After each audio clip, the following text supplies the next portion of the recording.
This is a special episode of the Stem Cell Podcast, ISSCR 2025, Day 4. Hello, everybody. We are Dr. Daylon James and Dr. Arun Sharma. Welcome back to the Stem Cell Podcast, where we culture knowledge in stem cell research by talking to some of the brightest minds in the field. Today, we're back with our final episode of the ISSCR 2025 annual meeting in Hong Kong.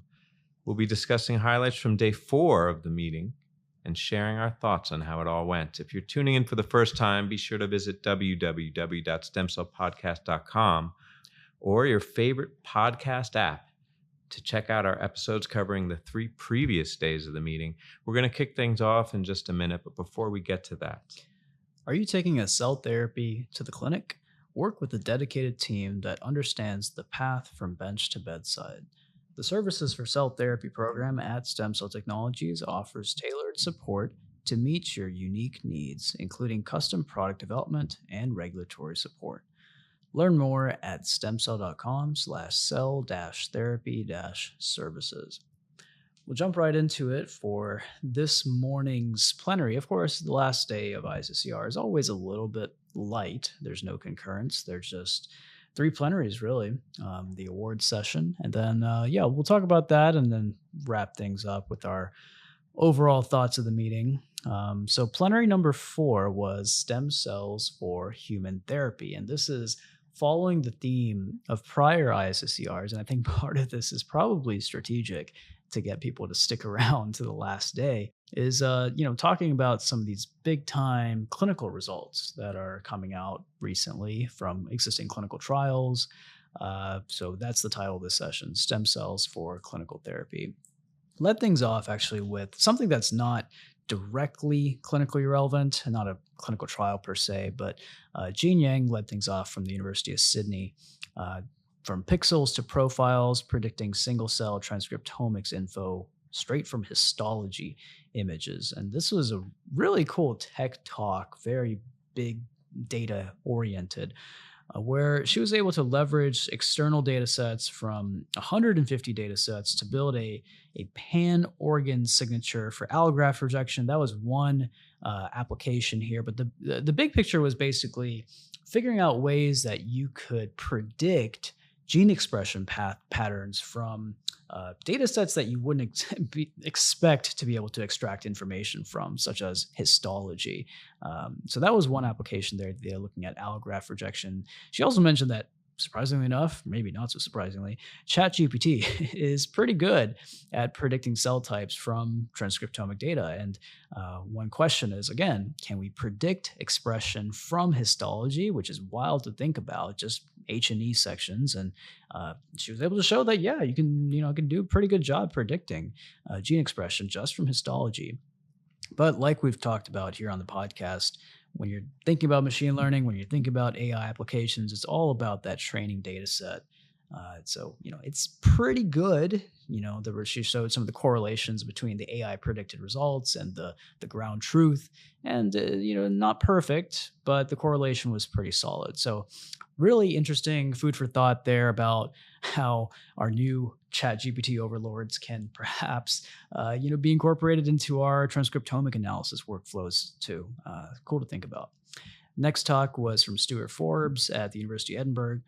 Macrophage therapy for liver disease. And there's a focus here on liver cirrhosis, talking about a recently published Nature Medicine article, basically using macrophages, again, as a treatment for cirrhosis, and just a great history, and the overall history of getting to this point was really cool to see.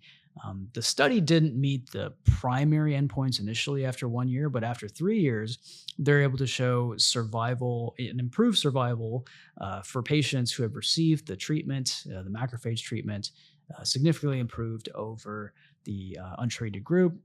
And there's, interestingly, no age effect from young versus old macrophages here. So another example of a clinical trial, this was not iPS derived, but Clive Svensson actually had a good question about, perhaps the younger, quote, macrophages from iPS could be advantageous in this scenario, but it's probably more work to be done there. But we'll keep tuned. We'll stay tuned and see how things go with that particular clinical trial. Next up was Masaya Nakamura from Keio University. This was really interesting. iPSC-derived neural stem cells for spinal cord injury. Of course, we've talked about on the show how the pluripotent stem cell field has been utilized. These cells have been utilized for spinal cord treatment, acute spinal cord injury, treating acute spinal cord injury for many years now, for 2 decades, ever since the Geron trials. That was one of the initial hopes for the pluripotent stem cell field. And here we are in the IPS era, where we're getting some really promising results. That's what he was showing here. So once again, I like how all of these speakers basically give a crash course on how the basic science ultimately led to the clinical progress for each of these therapies. So you started off by talking about a mouse model showing promising remyelination and integration of these NSCs after transplantation, and then fast forwarded to the phase 1/2 clinical trial that they're doing right now in Japan, of course, in collaboration with SIRA in Japan. Clinical trial for subacute spinal cord injury. Initially, a very small trial, just 4 patients, no tumorigenesis, but I think the highlight that really made everybody kind of do a double take here was apparently one of the patients started walking again after treatment with the NSCs.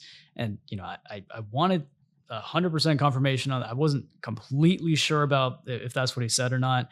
I was double cross-referencing with a few other folks, but it sounded like that's what he said, but he just kind of alluded to it briefly without showing a ton of data for it. I guess we'll have to wait and see about the trial results. But I mean, that's the dream scenario for spinal cord injury, right? You have a patient with an acute spinal cord injury, you treat them with the iPS-derived NSCs, and the individual is able to be mobile again. We'll have to wait and see about the larger clinical trial results there as well. But then he shifted a little bit to what about severe chronic spinal cord injury, and also showing some promising mouse results here, the ability to reuse the hind limbs. Clinical trials are starting in that area in 2026. And then perhaps the most severe situation, which is chronic complete spinal cord injury. This is basically a situation where a large segment of the spinal cord is basically just gone. So around 4 millimeters of cord in the mouse, where they basically had to rescaffold the cord and introduce iPS-derived NSCs, neural stem cells, that ultimately were able to be differentiated into neurons, oligodendrocytes, which are the myelinating cells, and the astrocyte support cells. They were able to show that the nerve fibers were indeed crossing that transaction site, and that the mouse gait was improved. So 3 promising applications for iPS-derived NSCs, and the visual of the patient walking. I mean, he didn't show a visual, but the mental visual is quite striking. So we'll have to wait and see what happens there. Next up was Winning Chin from eGenesis, a company, one of George Church's companies from Boston, where their idea is to basically make immunocompatible pig organs for transplantation purposes. The title here was Revolutionizing the Treatment of Organ Failure, and this was the John McNeish Memorial Lecture. Immunocompatible pig organs, and this is one of the options here when it comes to generating a large amount of tissues for transplantation applications. The other option is the chimera approach, and that's way behind, as Daylon and I were talking about after this talk. Xeno-compatible, immunocompatible is probably the way to go right now. It's by far in the lead. They showed a bunch of data here with the CRISPR modifications, and a lot of this has already been published and known. This large CRISPR approach where they're able to remove these endogenous pig retroviruses that are found in the pig cells, and also modifying glycan epitopes that are found from the pig to actually improve the engraftability and the transplantability of these kidneys.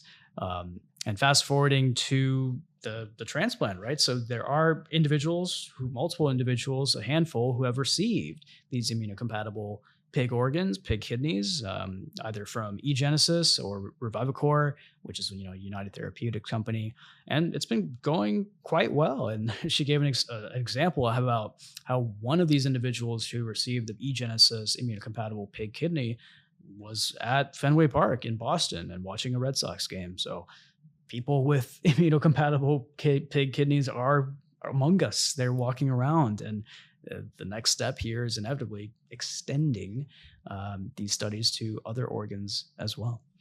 Yeah, that was a great capstone, I think, to this session. And as you said, representative of the theme of this session, which I agree with you, is in part to keep people in their chairs. It was a bit thinned out, but yeah, the focus on the patients, right? And that was a huge part of this was the efficacy of these treatments. But for me, also, it was like as though you went back literally 25 years to these first ISSCR meetings, and we're like, okay, if you could have every wish come true about the therapeutic potential of these cells, what would you wish for? You know, we had the just injecting these autologous ex vivo expanded macrophages and getting, I thought, really impressive results. I mean, he kind of buried the lead there when he said we didn't reach our primary endpoints, but keep in mind that's because the p-value was 0.06, right? So they just missed the endpoint.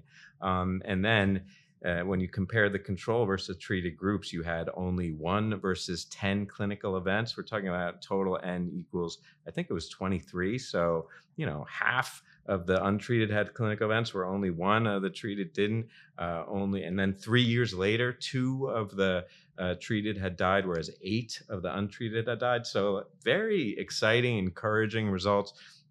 The mechanism of action, I think, remains to be seen, but these are cells that are in trial. They're autologous. It's relatively, I think, I don't want to say easy, but practical to expand the cells and get them in. So for me, that was a real standout. You know, I love the blood, and this was a therapy that I think could be widely applied, not necessarily just for liver disease and liver failure. Presumably, there's some shared mechanisms of the macrophage action that may be relevant elsewhere in other organs. So I was really excited about that. Of course, the spinal cord injury, same thing, right?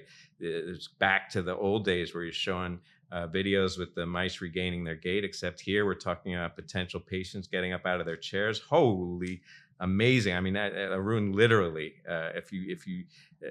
wasn't exaggerating. It was literally a double take. A lot of heads just came up when he described that result. So that was pretty amazing. And then, of course, for the McNiche, I thought it was a nice full circle moment as Wenning Chin was mentored by John McNiche. And the promise of these xenotransplanted organs is clear. It's not like a competition or anything, but like, hey, people are walking around with these pig kidneys, at least right now. And the prognosis is a lot better than it was, right? So I think that for me is one of the most exciting aspects.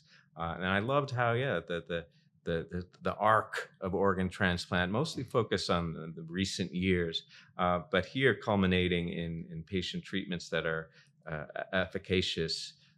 That was really a vivid reminder of the progress we've made. And a quote that Dr. Chin borrowed that I'm going to share here also, she said, I'm paraphrasing it, but in medicine, quote, in medicine, what is inconceivable yesterday and barely achievable today is often routine tomorrow. And I think that was such a salient point here because you see it with organ transplantation, right? We've come a long way technically in the ability to transplant, face transplants, hand transplants, other transplants that are a little bit more explicit, everything functional. So that's not the bottleneck, right? The bottleneck is the supply. And the way we eat pork in the Americas, you can imagine that we're going to address that problem if we can get these organs to work. So that for me also is hugely exciting, and we've covered it in many of the roundups. Still some challenges to get through, related to innate immunity, and I remember something about the capillaries and some challenges still. But the fact that these organs are in patients for me is really representative of the amazing strides that we're making along those lines. And then that seamlessly transitioned, I think, in a nice touch as well in terms of the narrative, going from the impact for patients and the real lives that are being saved and changed with these cell-based therapies to a couple of things. First was a session on community engagement, which was kind of moderated by Christine Wells from Melbourne, but included Ya Wen Chen from ICON in New York, in my neck of the woods, also Evan Lee Graham from Biolamina, and Reka Iyer, friend of the show, who runs Community Science, her own consulting firm. And what was great to me about that is that it again focused on the people, in this case, the people doing the work, the scientists. And there was a lot of ideas there, but I think the one that came back most was this, or resonated the most and was repeated the most, was this idea of institutional empathy. And my takeaway, one of the things that Evan Graham said, that Arun and I kind of looked at each other, and he said that one of the differences in industry, you have a HR department, right, that you don't have in academia. And for me, what it got me thinking about like what it takes really to make changes and that to your community. And a lot of times you have to be super deliberate about it. And I think that institutionalizing it at the HR level is the key. You know, I can speak for myself when I say that we hold up these kind of tenets of science here, which is like truth most of the time, the pursuit of truth. But in every industry, there are these pillars, right? And I don't know finance, but I feel like it's about money, right? If it's that's the bottom line. In science, the bottom line is truth. But it's more complicated into that. And the truth seekers are really key and important. And while we can look toward the prioritizing the truth as a kind of rationalization for all the other things falling by the wayside, that doesn't make our community any better.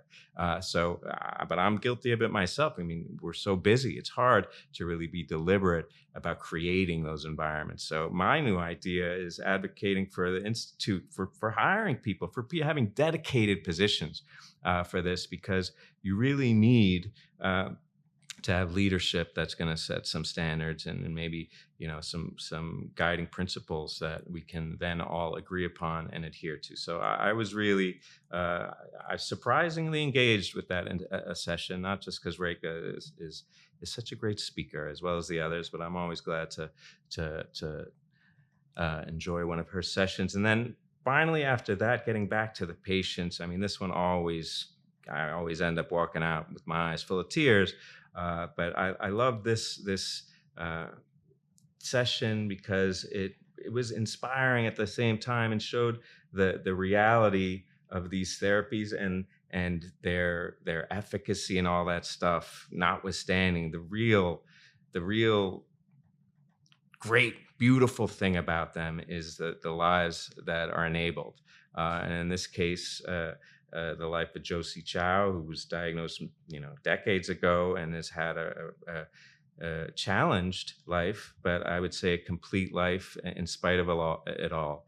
And that was enabled by early therapies. And on the other side of the coin, the Coe family, representing how these therapies for, in this case, SMA, spinal muscular atrophy, have rapidly advanced over the last couple of decades, and programs, awareness, diagnosis, and early treatment has really moved the needle and made it such that patient spirit, which Josie Chow showed, alone can triumph and lead to full lives, but the medicine can lead to a much less complicated journey in the case of the Coe family. So really inspiring across the board. And then, of course, we're about to roll up into the awards session before we shut down here, where we have Jonathan Stelzer from Weizmann Institute, who's receiving the Outstanding Young Investigator Award, and Gordon Keller, legend in the field, who's from the McEwen. He's receiving the Achievement Award. So we're really looking forward to those sessions. Arun, what's your take on that final session briefly, and more overall on the meeting? What was your takeaway and your feelings about the whole shabazz? Yeah, first of all, I'm shocked that Gordon Keller hasn't already received the Lifetime Achievement Award. I mean, he's had multiple lifetimes worth of great science, just one of the pioneers of all different kinds of differentiation, cardiac included. The plenary 5 was, I think, really phenomenal. Great panel there on the power of community engagement and scientific discovery and impact. And just to leave a few quotes here, the few quotes that really stuck out to me, one from Yawen Chen. She said, basically, to make a real change, you have to be close to power. And I think she's, of course, a professor, and she was inspired by some of Valentina Greco's comments over the last year. And she described herself as somewhat of an introvert, and wasn't always the most comfortable to initiate some of these conversations, but she felt like she had to make a change. And so she took it upon herself to be on this panel and to be a real important part of ISSCR in terms of driving some of these changes, which I think ultimately, as we were talking about, were reflected in the greater inclusivity, the diversity of this meeting, and the youth that was actually represented, I think, quite a bit more in many of the concurrent sessions. I think that was a reflection on the power that Yawen Chen, as well as the other panelists, and as well as Valentina, had in shaping how this ISSCR 2025 came about. A quote from Reka, who I really loved, was try to embed empathy in all that we do, and in particular, try to instill institutionalized empathy into your academic or industrial institutions. Try to bring that up from the top, right? From top down or from bottom up. Try to institutionalize this feeling of empathy, no matter where you are around the world. I think that's really important. And another great quote was, think of the people in the clinical trials. And I think this is relevant to today, where we're talking about clinical trial results. Quote, think of the people in clinical trials as partners rather than subjects. And I think a lot of us are guilty in that. I think we have to kind of reframe our way of thinking about clinical trials, that these individuals are subjecting themselves to really harrowing treatments in some situations, for example, getting injections into their brains and so on. And it's incredibly courageous what they're doing. And so they should be not treated as subjects, not thought of as subjects, but as partners in science and partners in discovery. And we're, of course, eternally grateful to them. And plenary number 6, like you mentioned, those are the awards. Jan Stelzer, Outstanding Young Investigator, Gordon Keller, Lifetime Achievement Award. And wrapping things up, unfortunately, we can't be there, but Giulio Costu from, I believe, Italy, giving a keynote. Really phenomenal science at this particular meeting. And I think that's where we're going to end things.